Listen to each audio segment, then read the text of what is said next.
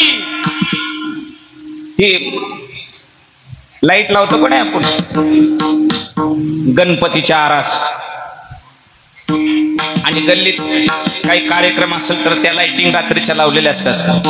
त्यांनी करंट आला की लागायचं, करंट गेला की करंट आला की असा करंट त्यांच्या पाठीमागे सोडला का नाही त्या मंदिराच्या काळसापर्यंत पळत जातात. तिथं संपला की तिथून पुन्हा खाली सारखं लागायचं विजायचं लागायचं. ज्ञानोबरांनी उदाहरण देत असताना सौदामिनीकडे पाहिलेलं आहे. सौदामिनी म्हणजे काय? सौदामिनी विजेला म्हणायचं. वीज आभाळ एकाला एक असं ढग घर्षण झाली की कडकड कडकड कडकड. इचलकरंजी पासून ते करमाळ्यापर्यंत वीज दिसते पण विजेच्या प्रकाशामध्ये काहीही करता येत नाही. प्रकाश पडला असं वाटतं.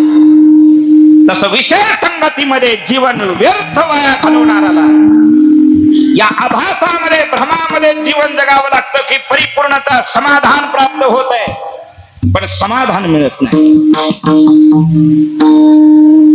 इथं परमार्थ मार्गामध्ये संपूर्ण जीवन नाही वेचावं लागत.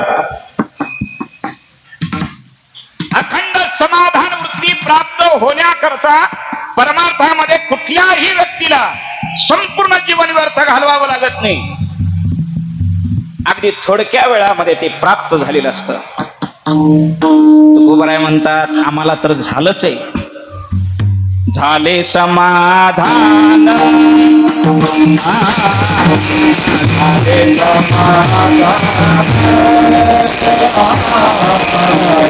समाधान झाले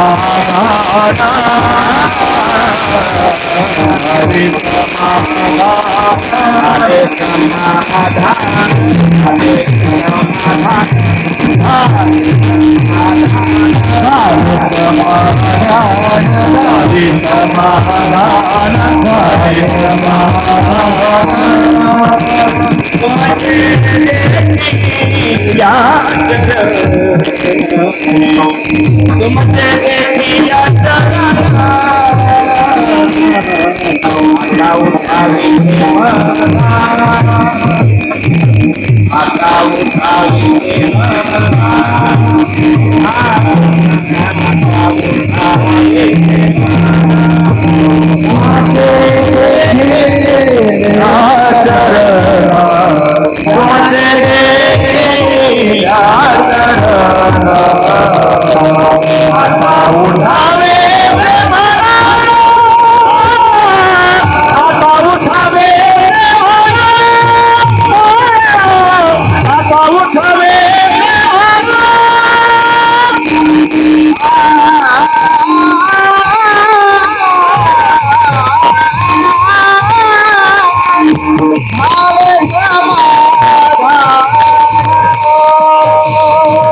सातलाच चालू करायला पाहिजे होतं का? आज जागर आहे. आज जागर आहे. आज चालतंय. हा पाय पसरून प्रमाणामध्ये सर्व काही असावे. जास्त वेळ नको व्हायला घालत. ते पण चिंतने सरे तो धन्य धन्य काळ. आपल्या दिल्या टायमिंग त्या टायमिंग नुसार कीर्तन केव्हाही वेळेवर सोडावं. कीर्तन केव्हाही वेळेवरच सोडलं पाहिजे. केव्हाही केव्हाही. हा घरी जाऊन तर आपण कोण जेवणार नाही, होय का नाही? इथं जेवण आहे, प्रसाद आहे ना, प्रसाद आहे. शिजवायचा कुणालाच नाही, शिजलेला आहे. आणि प्रसाद काय रात्री खाल्ला काय पहाटे खाल्ला काय, प्रसाद म्हणजे प्रसादच असतो. त्याच्यामुळं जास्त वेळ न लावता केव्हाही अगदी अगदी जास्त वेळ न लावता अगदी केव्हाही 12 वाजेपर्यंत केव्हाही सुटूया. एक 12 वाजेपर्यंत. कधीतरी असं व्हावं, कधीतरी असं व्हावं तुम्ही आम्ही सगळेजण जेवण करून बसलेला असावं निवांत, आणि श्रीगुरूंची आज्ञा यावी कीर्तन चालू कर, आणि मी जोपर्यंत सांगत नाही तोपर्यंत बंद करायचं नाही. असं मालकांची आज्ञा यावी आणि मालकांचा मोबाईल बंद व्हावा. तो दुसऱ्या दिवशी सकाळीच चालू व्हावा. काय होईल, काय होईल? कुछ तुम जानो कुछ हम जानो कुछ हम जानो, अंदर की बात राम जानो म्हणायचं. असो झाले समाधान. परमार्थ क्षेत्रामध्ये थोडक्या काळामध्ये निरंकुशा तृप्तीची प्राप्ती, अगदी थोडक्या. आणि असा एकाचा अनुभव नाही, असा अनेकांचा अनुभव आहे की या क्षेत्रात आल्यानंतर चित्ताला पूर्ण समाधानाची प्राप्ती झाली. तुकोबराय सांगतात, ऐसा मदनो हे एकाचा अनुभव, असा माझा एकट्याचा अनुभव नाही देवा. मग अनंत अनंत असे ज्यांचा अनुभव आहे मला, की ज्यांना हे प्राप्त झालेले खूप जणांचा अनुभव आहे. आणि या सगळ्याचा आपल्याला सुद्धा अनुभव आहे. म्हणून तर प्रपंचातला वेळ बाजूला काढून आम्ही इथं सगळेजण आलेलो. घड्याळाच्या काट्यावर जीवन जगणारी माणसं आहेत. 9 म्हणलं की 9, 9च्या पुढे सेकंदभर जाऊन चालत नाही. 9 वाजले. कितीही घड्याळाच्या काट्यावरती परमार्थ प्रपंच केला, कितीही घड्याळाच्या काट्यावरती प्रपंच केला, पुन्हा शेवटी जाताना सुद्धा भगवान परमात्मा घड्याळाच्या काट्यावरच बरोबर. अहो ताट वाढून घेतलेलं होतं, असं घास हातामध्ये मोडला, एवढ्यातच डोळे पांढरे झाले. असं किती जणांचं तरी आजपर्यंत ऐकलेलं. पण असा महात्मा या विश्वामध्ये याहून निराळा चरित्र दाखवणारा तो देवाला सांगतो, या तिथीला मी जाणार. आम्हाला सांगितलं जातं या दिवशी आम्ही निघणार, आणि त्या दिवसाला त्यांनी ठरवलेल्या वेळाला देह ठेवता येतो किंवा ठेवला जातो. हा अनेकांचा अनुभव आहे. त्याला परमार्थ मार्ग म्हणायचा. सांगितलं का नाही महात्म्यांनी, आम्ही वैकुंठवासी आलो याची कारणाशी, काम संपलं आता आम्ही जातो, तुम्ही कृपा असू द्यावी, सकळा सांगावी. वाढ वेळ झाला, वैकुंठा श्रीरंग हे थोडक्या काळामध्ये असतात.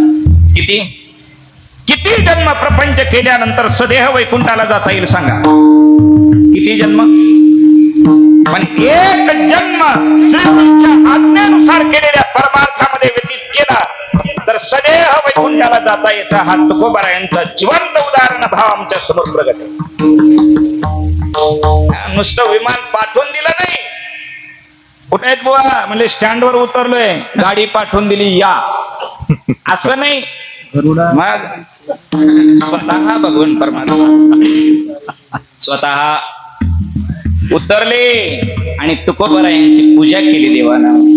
जया पूजिले आदरे पांडुरंगे, विमानस्थ केले प्रयाण प्रसंगे, तनुमानवी दिव्य रूपीच केले, न त्यागी ते दिव्य लोकाशी नेले. असं दे. हे काय तुकोबारायांच्या प्रयाण काळाचं वर्णन.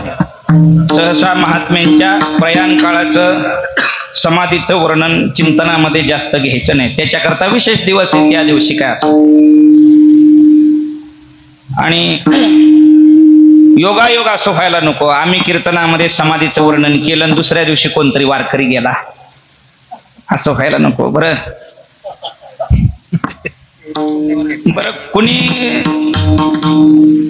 ईश्वराशी संलग्न हो पाहणारा देव घेऊन गेला तर ठीक आहे, पण बोवाच नेला तर काय करायचं? पुन्हा माघवारीचा पर्व का इकडं इचलकरंजीमध्ये पुरायचा का भालेवाडीत नेऊन जाळायचा? मोठी पंचायत आहे.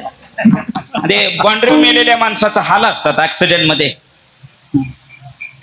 बाँड्रीवर जर ऍक्सिडेंट मध्ये एखादा माणूस पडलेला असेल तर ज्या बाँड्रीकडचं पोलीस अगोदर येते ना ती आपल्याकडून पलीकडे ढकलून देते.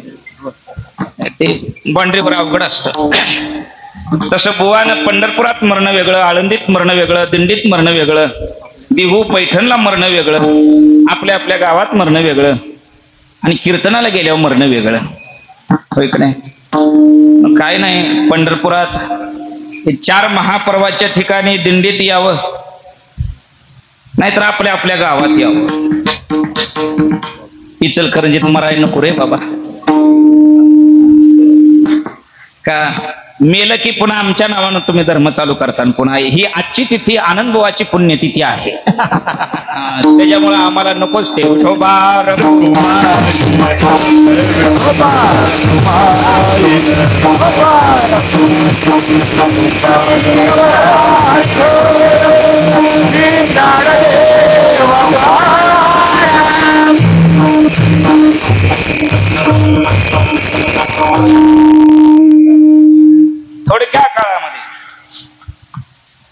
थोडक्या काळामध्ये समाधानाची प्राप्ती.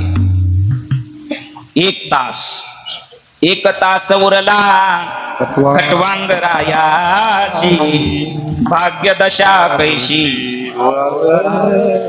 प्रपंचातली जी प्राप्तीची अपेक्षा आहे 1 तासामध्ये नाही पूर्ण होत, नाही होत. आणि तिथं सगळ्यात मोठं आडवं उभं राहिलेलं असतं ते प्रारब्ध आडवं उभं राहिलेलं असतं. अथक परिश्रमातून नाही, संपूर्ण जीवनामध्ये नाही, ते 1 तासामध्ये कसं प्राप्त होईल? जे खटवांगरायाला 1 तासामध्ये प्राप्त झालेले ते गणिकासारखीला, आमच्या राजामेळासारख्याला काही क्षणामध्ये प्राप्त झाले. काय पोपट पाळला होता आणि नाव काय ठेवलं? राघव. कशाचं? पोपटाचं नाव राघव ठेवलं. आणखीन सुद्धा आमच्या भागामध्ये जनावरांची नावं, घरच्यांची नावं, देवाची धर्माची ठेवली जातात. बैलाला सुद्धा जोडी सारखी दिसायला असेल ना तर राम लक्ष्मण म्हणतात. राम लक्ष्मण म्हणतात, बळी कृष्ण म्हणतात. हे भागवत ग्रंथानं सांगितलंय, कुठल्याही प्रकारातून ईश्वराचं नाव मुखामध्ये यावं पुण्य देणार असतं. निमित्तानं एखाद्याची हेलना करण्याकरता जरी मुखातून देवाचं नाव आलं तरीही पुण्य देतं. त्याचा प्रभाव असतोय. विष जाणून बुजून पोटात घेतलं काय आणि चुकून पोटात गेलं काय, विष म्हणणार का मारायला नको? विष म्हणजे विष, तसं ईश्वराचं नाव आहे. म्हणून काळ वेळ नाम उच्चारिता आणि दोन्ही पक्ष पाही उद्धरती हा सिद्धांत ज्ञानोबरायांनी आम्हाला कळायसारखा सांगितला. ते आता थोडी पिढी सुशिक्षित निघाली का नाही, काय म्हणायचं, एज्युकेटेड, बरोबर का?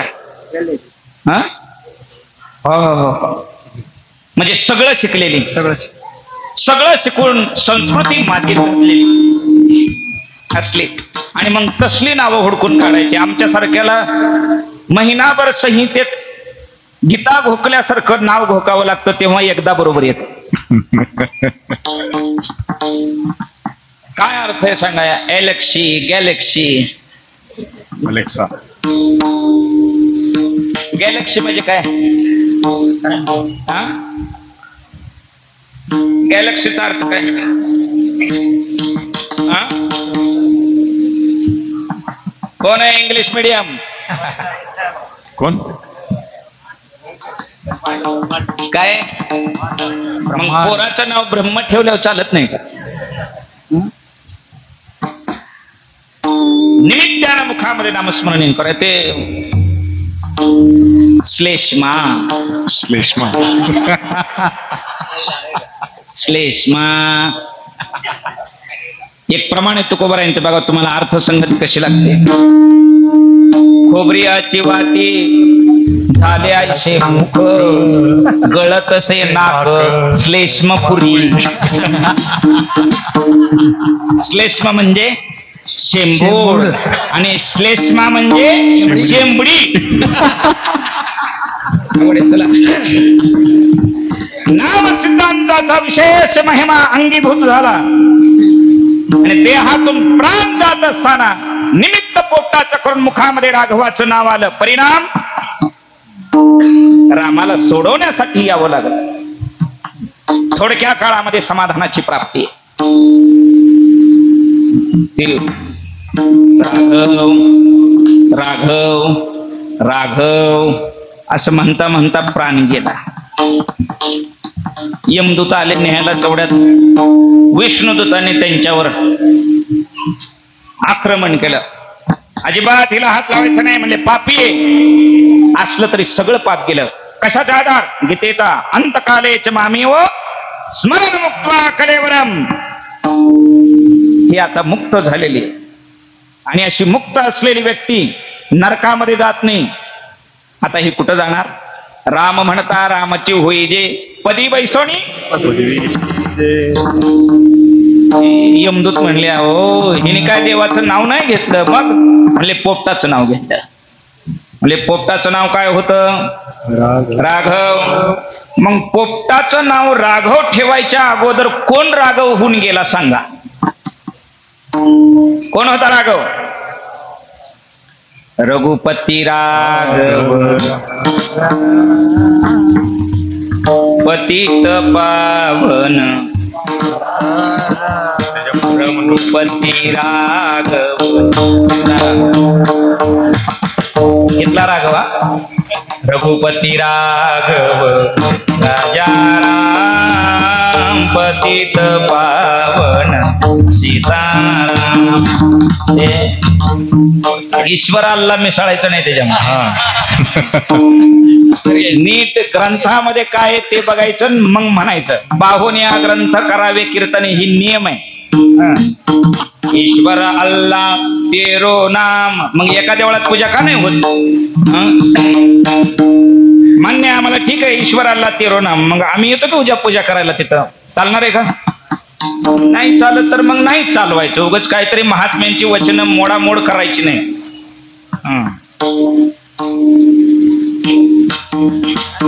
गणिकेत पोपटाचं नाव राघव ठेवायच्या अगोदर एक राघव आहे. रघुपती राम राजा. तसं इकडं अजामिळानं पोराचं नाव राघव पोराचं नाव नारायण ठेवण्याच्या अगोदर एक नारायण. नराचा समुदाय जाण, काय काहीतरी ओवी भागवतामध्ये, त्याशी नार म्हणती जाण, नराचा समुदाय गहन, त्याशी नार म्हणती जाण, त्याचे जे आयन त्याला म्हणायचं नारायण. जरा काही चूक झालेली असली तर घरी गेल्यावर दुरुस्त करा ओवीची, आणि पुन्हा मलाही सांगा. या संपूर्ण सृष्टीच्या उत्पत्ती, स्थिती आणि लयाला कारणीभूत असणारे जे तत्व ते नारायण, सर्वत्र सदा सम असणार ते, याच्या पोराचं नाव नारायण ठेवायच्या अगोदर आहे, कायम असत आणि पुढे सुद्धा राहत. आणि म्हणून क्षणामध्ये अखंड समाधान प्राप्त व्हावं अशी स्थिती जीवनामध्ये निर्माण झाली. त्याला म्हणायचं परमार्थ मार्ग. पण अपेक्षित समाधानाची प्राप्ती होत नसेल तर त्या योग्यतेच्या व्यक्तीच्या समोर हात पसरल्याशिवाय आम्हाला तिथपर्यंत पोहोचणं शक्य अजिबात नाही. म्हणून तुकोबारायांच्या अंतकरणामध्ये हा भाव आहे की ईश्वराला प्राप्त करून घेण्याकरता माझ्या जवळचं जर बळ कमी पडलं तर हे महात्मे मला उचलून कमरेवर घेतील आणि तिथपर्यंत नेतील.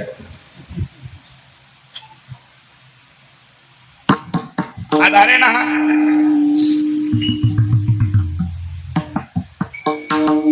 आम्ही परमार्थ मार्गामध्ये कमी पडलो तर आम्हाला उचलून घेऊन तिथपर्यंत पोहोचवण्याचा अधिकार कुणाकडे? कुणाकडे?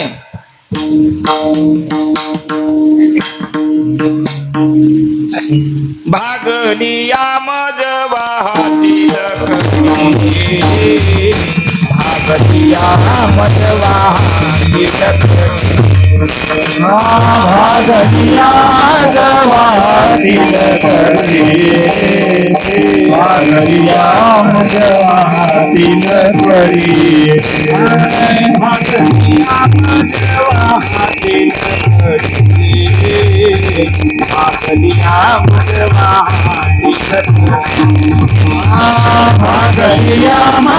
वाहतील करी, भागलिया मज वाहतील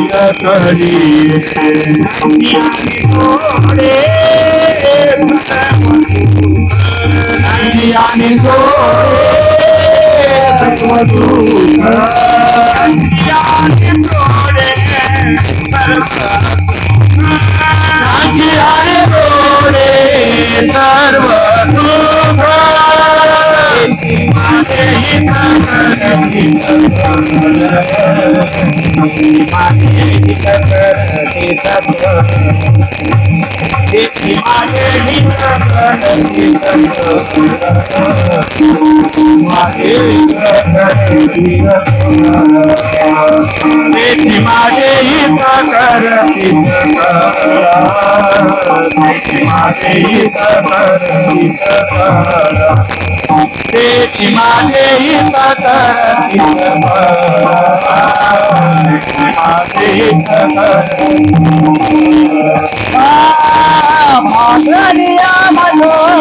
भागलिया मज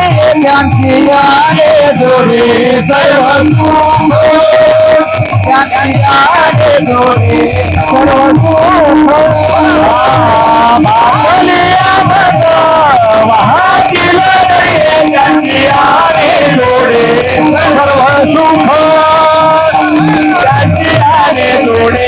करी,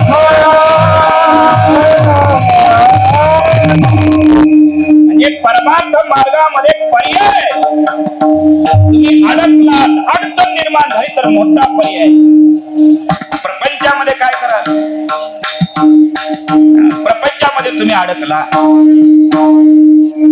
कुणाची तुमचा परिहार घेऊन जाणार सांगा मला, याच्यातून सोडवा म्हणायला. कुणाच्या जवळ जायचं? जो देखे सो दुखिया सुखिया कोई नहीं. इथला राजा पण दुःखी आहे, इथला रंक पण दुःखी. इथं ज्याच्या घरामध्ये चूल पेटत नाही तोही दुःखी आहे, आणि ज्याचं आज पेटवलं तर पुढल्या वर्षीपर्यंत विजणार नाही तो सुद्धा दुःखी का. एक संध्याकाळी खाऊन झोपल्यानंतर झोपता झोपता तो दुःखी आहे. तो म्हणतो आता उद्या सकाळी काय खाऊ म्हणून दुःखी आहे. आणि एक संध्याकाळी झोपताना दुःखी आहे. तो म्हणतो आता उद्या काय काय खाऊ बरं. म्हणून सकाळी सकाळी दोन प्रकारची माणसं रस्त्यावर पळत असतात. दोन प्रकारची माणसं. एक अगदी सडपातळ असत आणि एक अगदी एक पाय टाकला की सगळी सिस्टीमच हालाय चालू झालेली असते.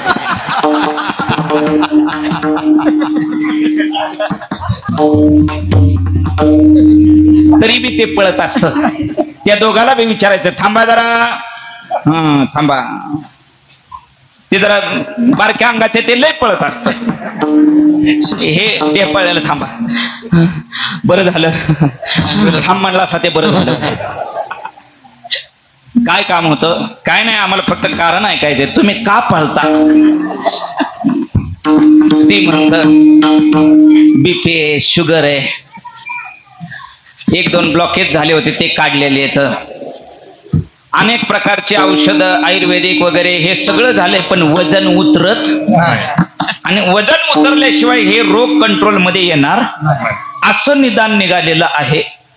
आणि त्याच्यासाठी म्हणून मी रोज सकाळी पळत आहे. नाही पळाय आलं तरी सुद्धा पळत. दुसऱ्याला विचारलं तू का पळतोयस. ती म्हणतो काय करावं किती जरी खाल्लं तरी अंगाला लागत नाही. सगळं कुठून कुठं जिरतंय हेच कळना. पण ते आपलं डॉक्टरनी सांगितले रोज सकाळी पळत जा. म्हणजे भूक लागेल काय पळत जा. माझ्या इतकं पळणारं गावात दुसरं कुणी नाही. एवढा पळतो पण माझं पावशर वाढत नाही. हिला पळता येणार तरी पळते पण हिचं पावशर कमी होत नाही. असं हे प्रपंचामध्ये दुःखाचं वातावरण असतं. दुःख ज्ञानोबराय म्हणतात का नाही. तुम्ही ऐकलेलं दृष्टांत आहे बघा. एक जंगलाच्या मार्गातून पलीकडे शहराला निघाला होता आणि रस्ता चुकला. खूप मोठं जंगल. रस्ता चुकला. दिवस आहे तोपर्यंत रस्ता शोधला. ह्या बाजूने जा त्या बाजूने जा. झाडावर खुणा करायच्या गेलेल्या रस्त्यावर खुणा करायच्या पण फिरून पुन्हा तिथंच यायचं. खूप तळमळलं. दिवस मावळला. मग रानटी जनावराची भीती हृदयात आली की झाडाच्या शेंड्यावर जाऊन बसलं. शिदोरी होती जवळ खाल्ली. दिवस उगवला की खाली उतरलं दिसायला लागला. पुन्हा रस्ता शोधायला सुरुवात केली. पुन्हा रात्र झाली. पुन्हा झाडावर चढायचं. पुन्हा दिवस उगवला खाली उतरायचं. काय मिळेल झाडाचा पाला पाणी मिळालं प्यायचं. फळ मिळालं खायचं पाला खायचा पण रस्ता शोधायचा. असं किती दिवस झालं. 7 दिवस झालं. शुक्रवार होता जागराचं कीर्तन. असं जागराचं कीर्तन करूनच गेलो होतं.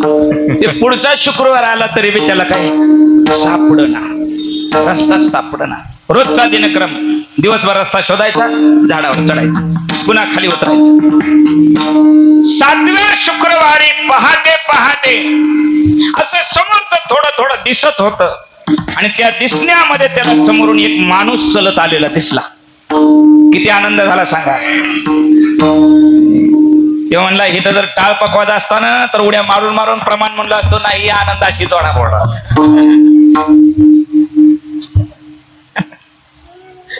लोटांगणच घातलं. महाराज देवासारखे नाही प्रत्यक्ष देव होऊन समोर आला आणि तेही सकाळी पहाटे पहाटे रामाच्या पाऱ्यामध्ये राम भेटल्यासारखं वाटतंय. कुणाला अगदी शबरीला राम भेटल्यासारखं आता मला वाटतंय. ते म्हणला नेमकं काय झालं. 7 दिवस झालं चुकलंय. शुक्रवार आणि आज शुक्रवार उगवलाय पुन्हा. रोज रस्ता शोधतोय पण रस्ता सापडत नाही. असं म्हणल्याबरोबर त्या माणसानं त्याला असं वडून घेतलं कडकडून मिठी मारली आणि मोठमोठ्यानं रडायला लागलं ते म्हणले बाबा का रडता तुम्ही, का रडता तुम्ही, तुमचा काय कुंभमेळा चुकला का, काय झालं रडायला सांगा की. ते म्हणला बाळा तुझं भाग्य थोर, म्हणून तू फक्त 7च दिवस झालं फिरतोय, मला 7 महिने झालं वाट सापडत नाही.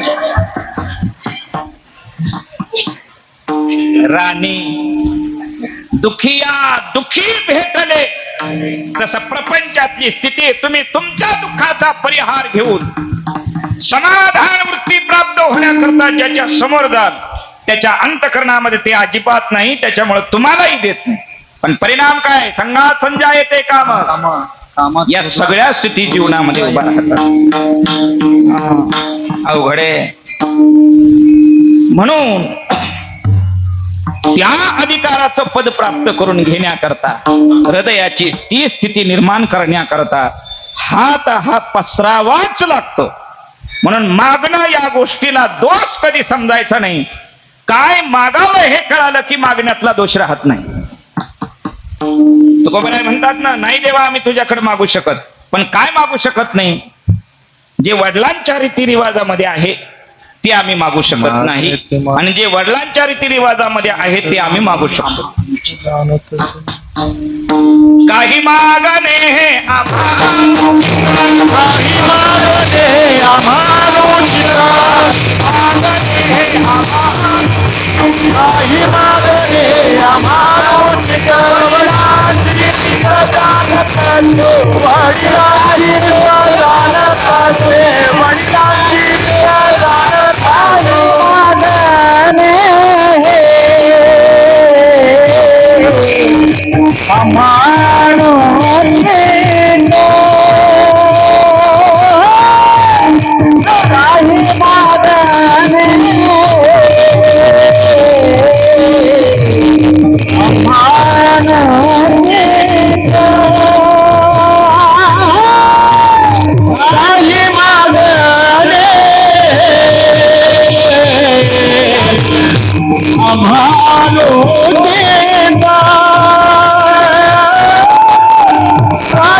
काही मागणे हे आम्हा अनुचित काही मागायचं नाही, पण उचित दे.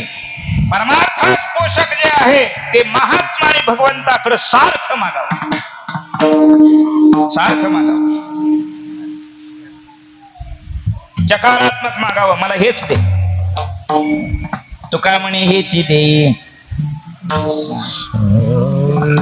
मागणे ते एक भीक असं सारखं देवाला धारेवर धरून मागं लागावं, द्यायलाच पाहिजे. का? आमचा अधिकार आहे, अधिकार. अपराध नाही, अपराध नाही, अधिकार आहे तो. मागणं हा भक्ताचा विशेष असणारा अधिकार आहे, पण त्याच्याचकडे मागावं ज्याची उपासना चालू आहे. कोणाकडं पांडुरंगाची वारी करायची, दर्ग्यात जाऊन नवस करायचा जमणार नाही.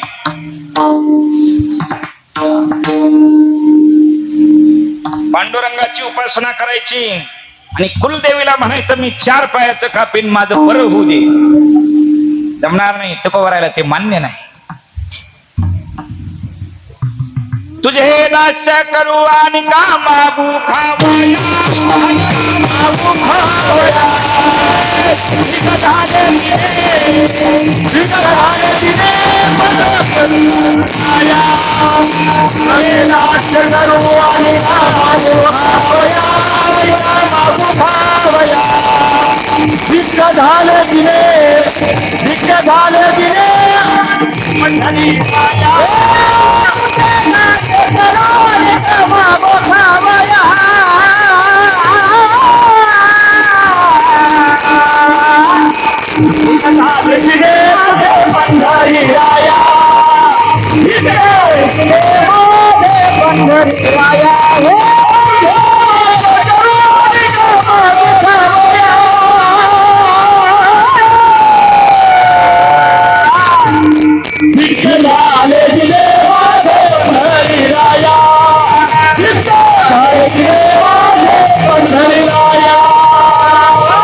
अधिकार आहे. या मालकाच्या घरात कामाला आहे, अडचणीच्या वेळी त्याच मालकाच्या समोर हात पसरावा.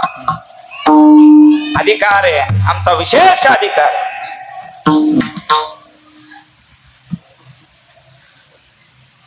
अरे इथं कीर्तन ऐकायला आलेल्या कुठल्याही पोरानं किंवा कुणाच्याही पोरानं त्याच्या बापाकडे मागायचं का आमच्याकडं? ते पाया पडायला आलं की त्याने पाय धरायचे, महाराज पाय सोडणार नाही का, मला बॅग पाहिजे. कसली? कॉलेजला जायला. कॉलेजला जायला माझी म्हणले तर लगेच त्याच्यात काय 2 धोत्र, ज्ञानेश्वरी, दुसरं काय माझ्या पिशवीमध्ये? तुमच्या मनात आलेली रक्कम, माझ्या प्रारब्धात असलेली बी नाही, तुमच्या मनात आलेली. ह्याच्या पलीकडे आमच्या पिशवीत काय सापडायचं? म्हणून कितीतरी वेळा माझ्या तोंडाकडे बघून माझी विसरलेली पिशवी आणून दिली जाते. महाराज आवडे तोंडावर बराच खेळ होतो. कधी कधी तर चोर उघडून सुद्धा बघत असेल, त्याच्यात लाल वस्त्रातली ज्ञानेश्वरी देशे म्हणे हे ब्याद आपल्याकडनं, हे ग्रंथ आणि ग्रंथ वागवणारा तू, असंच राहा, असंच राहा.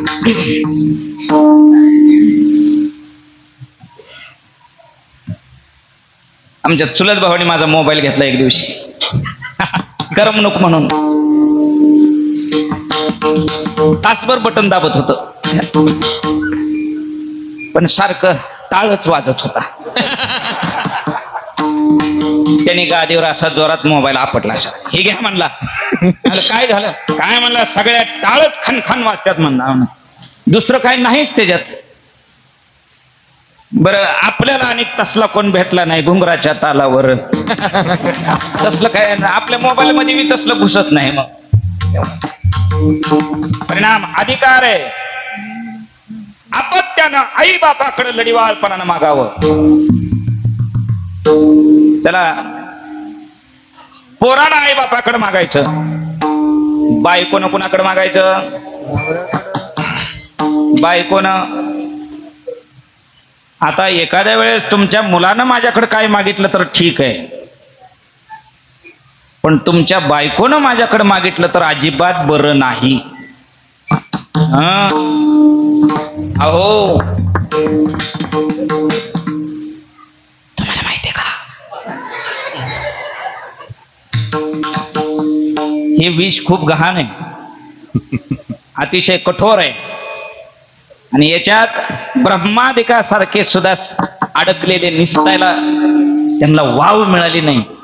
माझ्यासारख्या बुवाचं काय घेऊन बसला. त्याच्यामुळं काही मागणीत मागणं देवाला. स्त्रियांचा तो संग नको,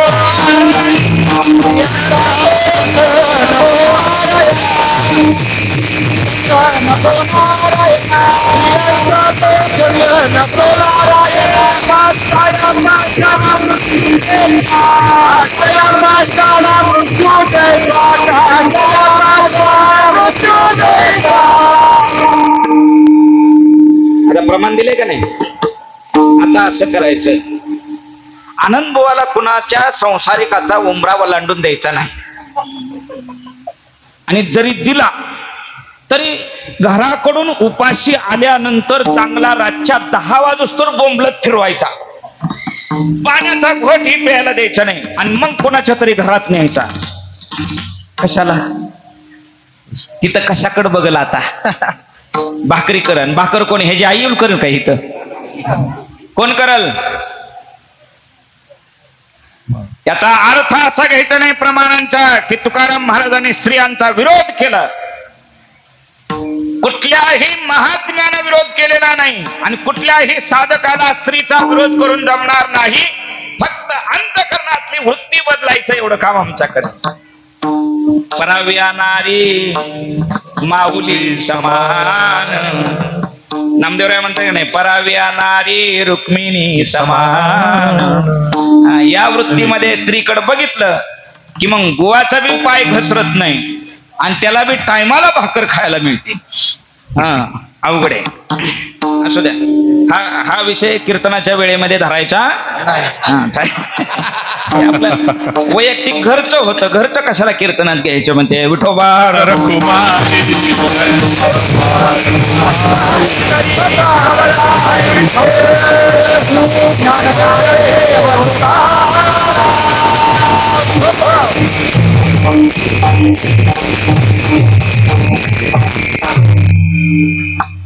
हरिदासानं उन्हा जीवन जगायचं नाही. आम्हाला प्राप्त असलेले आमचे खरे मायबाप हे निमित्त कारणानं काही प्रारब्ध योगापर्यंत जिवंत राहणार आहेत. पण त्यांना मृत्यू का नाही. मृत्यू आटळे त्यांनाही आहे. पण हरिदासानं घराचा उंबरा ओलांडला की प्रत्येक घरामध्ये आई आणि बाप दिसली पाहिजे. आम्हा हरिदासाची उणे काय, घर घर बाप घर घर माय. म्हणून इथं तुम्ही सगळेजण बसलेले माझे कोण आहेत. कोण आहेत. मी तुमची इस्टेट नाही मागून घेणार. ते पोरग म्हणलं की द्यावं लागलं असं वाटेल ना तुम्हाला. असं अजिबात काही नाही बरं का. आलं गेलं म्हणजे भाकर वाढली तर लई झालं. आणि तसं तुम्हाला वाटतच असेल पोराला जरा थोडा आपला हक्क काही द्यावा तर कीर्तन झाल्यावर 2-2 हजार रुपये द्या. बरं हे घरचा विषय बरं का आपला, कीर्तनातला नाही. घरचा विषय. कारण आपत्याला माय बापाकडे मागण्याचा अधिकार आहे आणि स्त्रीला पतीकडे मागण्याचा अधिकार आहे. बायकोनं घरामध्ये काय संपलंय हे जर नवऱ्याला सांगितलं नाही तर काय होईल. उत्तमरित्या प्रपंचाचा गाडा चालणार. मुलाचं उत्तमरित्या संगोपन, पोराला काय अपेक्षा आहे हे जर त्यांनी बापाला नाही सांगितली, आई बापाला नाही सांगितलं तर होणार नाही. तसा आमची नाती पांडुरंगाच्या बरोबर असताना कधी प्रसंग पडला तर तो आमचा पती असतो आणि आम्ही कोण असतो. त्याच्या पत्नी असतो. म्हणून तुकोबाराय म्हणतात ना, तुझं सवे आम्ही अनुसरलो आबळा, तुझ्याशी एक रूप होऊ पाहत आहोत. आमची अवकळा करू नको. पतिव्रते जैसा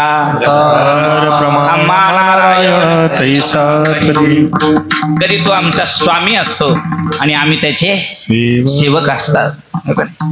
पण सेवकानं स्वामीकडे मागणं हे काय उचित योग्य आहे. पण निरंतर या लागे मी पिता महद ब्रह्म हे माता आपत्य पंडुसुता जगदंबरू. अगदी इथून कार्यकारण भाव संबंध देवाचा पाहिला तर देव आपला आई बाप असतो. कोण असत. आई बाप. आणि म्हणून आम्हाला त्याच्याकडं काही हक्काचं मागत असताना मागितल्याचा दोष शास्त्र आम्हाला देऊ शकत नाही. आमचा बाप आहे, माय आहे, आणि आमच्या माय बापाशिवाय आमची वासना पूर्ण कोण करील? ऐसा न देखे मी कोणी दुजा तेही त्रिभुवनी, तुका म्हणे माझी पुरवी वासना, होय नारायणा कोण दुजी. चौचरणी प्रमाणे का नाही? तरी म्याळवावे कोणा. तुमच्या सगळ्यापर्यंत ऐकायला जाते का? कोण कोण झोपलं? अरे अरे अरे अरे, बाल्कनीत बसून झोपायचं म्हणल्यावर कसं होईल?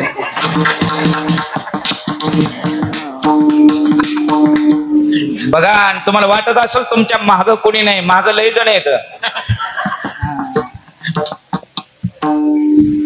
तरी म्या आळवावे कोणा.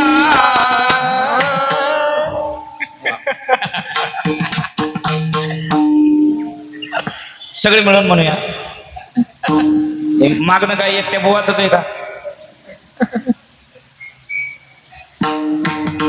तरी म्या आळवावे कोणा, तरी म्या आळवावे कोणा, हे पुरवीन वासना, कोण हे पुरवीन वासना, वाचून नारायणा, तुझ वाचून नारायणा, आम्ही सना कृपावंते, आम्ही सना कृपावंते. त्याच्याशिवाय दुसरा आमची वासना पूर्ण करणारा कोणी नाही. आणि आमच्या सुद्धा हृदयातला भाव आहे, पांडुरंगा तुझ्याशिवाय आम्हाला दुसरं कोणी नाही. विठ्ठल माय बाप चुलता, विठ्ठल भगिनी आणि भ्राता, विठ्ठली विण चाड नाही गोता, तुका म्हणे आता कृष्ण माझी माता, कृष्ण माझा पिता, बहीण बंधू चुलता, माता रामो मत पिता रामचंद्र, स्वामी रामो मत सखा रामचंद्र, सर्वस्व मे रामचंद्र दयालो, नाने जाने नैव जाने न जाने. देवा तुझ्याशिवाय आमचं दुसरं कुणी नाही. आमच्या अंतकरणात उपजलेली वासना तुझ्याशिवाय दुसरा कोणी पूर्ण करू शकत नाही. म्हणून पांडुरंगा आज तुझ्याकडे आम्हाला दान मागावं असं वाटतं. आम्ही लढीवाळपणानं तुझ्या जवळ आलो. तुका म्हणे आम्ही केली लढीवाळी, पूर्वावी माय बापा. काय पाहिजे तुकोबारा? अशाची अपेक्षा आहे तुम्हाला. आज एवढ्या लढीवाळपणानं तुम्हाला मागावं असं वाटतंय. काय कारण आहे बरं? काय द्यावं तुम्हाला सांगा. प्रपंचातलं ज्या सगळ्या उणिमा आहेत त्या सगळ्या भरून काढायच्या का? त्याला किती वेळ लागला असता सांगा. घडीमोडी हेळा माते, पाप पुण्य संचिता, एक सणाचा विलंबही न लागता. इकडं कपाळावर असं चंदन लावलं किंवा असं भस्माची 3 बोटी ओढली सुदामाच्या, आणि परिणाम सुदामा ब्राह्मण दुःखे दारिद्र्य पिढे, मुष्टी पोये घेवोनिया त्याच्या पेटीला गेला, शुद्ध भाव देखोनिया गाव सोनिया. हे इकडं तपासलं, घरी जायच्या अगोदर अख्खा गाव सोन्याचा, म्हणजे अख्खी इचलकरंजी सोन्याची. आता सुद्धा देईल देव, पण सुदामा एवढा भाव अंतकरणामध्ये धरून गेलं पाहिजे. सुदामा एवढा भाव हृदयामध्ये, सुदामा एवढा भाव असावा, आणि सुदामाच्या बायको सारखी बायको मिळालेली असावी. हे असं सूत्र जुळायला पाहिजे ना संसारिकाचं. नाहीतर 2च संख्या आहेत. फक्त तोंड इकडे इकडे केली की त्यांचा पर्याय मार्ग बदलतो. 3च्या समोर 3 काढलं, किती झालं? 33. तेच उलट करून मांडलं, 6च्या समोर 6 मांडलं, आता किती झालं? 66. हे 33 आणि 66 बरं असतं. हे माझ्या मनात नव्हतं, पण त्यांची इच्छा आपली निघाली महाग. त्याला म्हणायचं 33, एका माग एक 66. माझ्या मनात नव्हतं, पण तिची इच्छा म्हणून आलो कीर्तनाला. बरं असतं 33 आणि 66. ते 3 आणि 6 केलं तुम्ही. आता किती? 36. 6 आणि 3 केलं किती झालं? 63. 2च संख्या आहेत. पण ठेवण बदलली का नाही? ठेवण बदलली की त्यांचा प्रभाव वेगळा निर्माण होतो, किंमत वेगळी निर्माण होतो. मग इथं 63 बी चांगलं असतं. मन मारून प्रपंच त्याला म्हणायचं 63. पण 36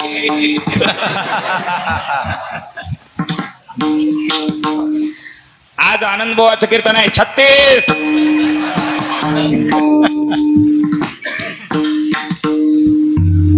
कॉपी कर 36. ते 36 अवघड असतं. म्हणून सुदामाची बायको येत असली बायको असावी वारकऱ्याला. दोन्ही पर्याय आहेत भक्ती मार्गामध्ये. एक तर एकनाथ महाराजांच्या बायको सारखी बायको मिळावी, नाहीतर तुकाराम महाराजांच्या जिजाबाई सारखी बायको मिळावी. त्याच्याशिवाय देव लवकर वारकऱ्याला भेटत नाही. त्याहून विशेष आता काय एकनाथ महाराजांच्या बायको सारखी आणि सुदामाच्या बायको सारखी बायको मिळेल ह्याची अपेक्षा धरायची. ज्याला जसली मिळेल तसली तुकाराम महाराजांच्या आवली सारखी असली तरी देवानं प्रसाद म्हणून दिलेला आहे. पत्रात आपलं कळकट मळकट आणि कामाला बळकट. आता कोण आता तुम्हाला देखण्या तरी द्यायला लागलेलं आहे तेव्हा बसतात. आमचं झालं गेलं गंगेला मिळालं. त्या गोष्टीतनं पांडुरंगाने आम्हाला पार केलं. तुका म्हणे कृपा निधीने आपण उतरी नावेमध्ये असं. चला लढीवाळपणा दुकोबार आहे. आणि पांडुरंगाला सांगतात, पांडुरंगा अधिकारानं तुझ्याकडे काही मागत असेल तर आता एक द्यावं लागेल तुला. आम्हाला ह्या प्रपंचातल्या गोष्टीत आसक्ती अजिबात नाही. आम्ही सगळं आता जाळून निवांत अंगणामध्ये बसलेलो आहे. जाळोनी संसार बैसलो अंगानी. जसं मनाला येईल तसा आता परमार्थ मार्गामध्ये उड्या घेत आहोत. त्याची अंतःकरणामध्ये आस शिल्लक राहिलेली नाही. पण नित्य नित्य तुझ्या प्राप्तीची आस सतत राहणार आहे. ती तळमळ हृदयातली कधीही स्थिर शांत होणार नाही. त्याकरता म्हणून आमच्या जीवनामध्ये प्राप्त होणारा काही प्रारब्ध भोग आहे तो आमचा आम्ही भोगू. तुझ्या मस्तकावर त्याचं गारानं नेणार नाही. परंतु या प्रसंगाला तुझ्याकडे आम्ही एक आज दान मागणार आहे. ते दान म्हणजे हृदयामध्ये तुझं दृढ ध्यान आणि मुखामध्ये अखंड नाव राहावं ही तुझ्याकडे आम्ही लढीवाळपणानं मागत. म्हणून अभंगामध्ये तुकोबाराय म्हणतात, होईल तो भोग भोगेन आपुला. मोठा सिद्धांत आहे. आमचा जसा भोग असेल तसा आम्ही भोगू. न घाली विठ्ठला भार तुझ, परंतु तुम्हा पासाव हे इच्छितसे दान, अंतरीचे ध्यान मुखी नाम. थोडा उर्वरित भाग पुन्हा बघू या मधलीचा.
कमळला श्री ज्ञानदेव तुकाराम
याचे जीव अभिमाने सेवाधने बळकट नामाच्या अधिकारामध्ये जीवन बळकट रूपामध्ये घालवायचं. बोलू नका 5 मिनिटं फक्त. कीर्तन म्हणजे काय? कीर्तन असे सांगून कितीतरी मेले गेले मेले मेले मेले. हॅलो. आम्ही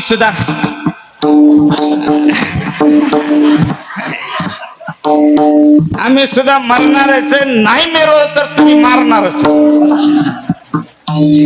एक कीर्तन हे नाम घोष निर्लज्ज करीती हरीचे दास. याला म्हणायचं कीर्तन.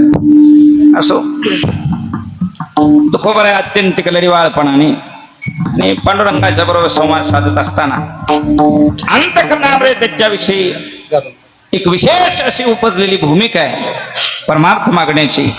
ती म्हणजे देवाचे आठवण हृदयामध्ये निरंतर मागतात आणि मुखामध्ये सतत नामस्मरण मागतात. प्रथम चरणे होईल तो भोग भोगीना पुला. कर्मसिद्धांत अति कठोर आहे, प्रारब्धाची गती गहन आहे, जे देवालाही चुकत नाही. देव कर्तुम अकर्तुम अन्यथा कर्तुम शक्तीने परिपूर्ण, परंतु या सृष्टीतल्या काही नियमाच्या बाह्य आचरण देवाला करता येत नाही. त्याच सूत्रबद्धतेमध्ये त्याला जीवन जगावं लागतं. महात्मा संचित प्रारब्ध क्रियामान भोग याच्यामध्ये कधीही सापडत नाही, पण जगाला योग्य दिशा दाखवण्याकरता त्याला भोगतोय असं दाखवावं लागतं. पण आम्हाला भोगल्याशिवाय गत्यंतर नाही. भोगतो त्रिशुद्धी न चुके आणि बुद्धी होणार सारी ठाके ज्ञानोबराय म्हणतात. जसं होणार आहे प्रारब्ध युगामध्ये तशी बुद्धी चालणारच. फक्त काय हरिस्मरणामध्ये हरीच्या ध्यानामध्ये असलं तर बुद्धीचे वैभव अन्य नाही दुजे आणि एका केशवराजे. परिणाम काय होतो? प्रारब्ध भोग भोगण्यामध्ये ईश्वर साह्य होतो, चुकत नाही. साह्य केल्या हरिहराशी प्रारब्ध कोणाशी कळेना. हा झाले, आता झाले. तुम्ही किती बी थांब म्हणला तरी आता थांबत नाही. प्रारब्ध कोणाशी टळेना. का आलात? प्रारब्ध टळेना.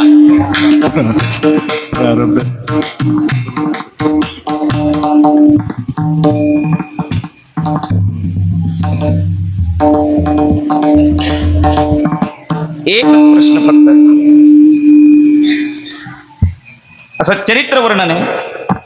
राजा दशरथानं आपल्या डोक्यावरील टोप उलटा लागलेला बघितला, म्हणजे थोडासा झुकलेला बघितला. उलटा म्हणायचं ते तिरका लागलेला बघितला आणि परत टोप काढून ठेवला तर कानाजवळचा एक केस पिकलेला दिसला. किती? एक बर का, फक्त एक. खूप गमतीचं आहे हे. आणि एवढा एक केस पिकलेला बघितल्या बरोबर लगेच सुमंत प्रधानाला बोलवलं आणि सांगितलं, योग्य मुहूर्त शोधा आणि रामाचा राज्याभिषेक करून टाका. मी आता राज्य कारभारातून निवृत्त होत आहे. कधी? एक केस पिकल्यावर. कधी? एक केस पिकल्यावर. कधी? ही तर सगळी पिकू द्या, पिकून लगेच काळ. किती बी काळ करा तुम्ही, किती बी काळ करा, जग फसल. आमचा पांडुरंग सुद्धा फसल, जरा भोळा आहे म्हणून बरं का, पण काळ फसत नाही. ती म्हणतो तो किती बी काळ कर, तुझं कवा काळ करायचंय ते माझ्याच हातात.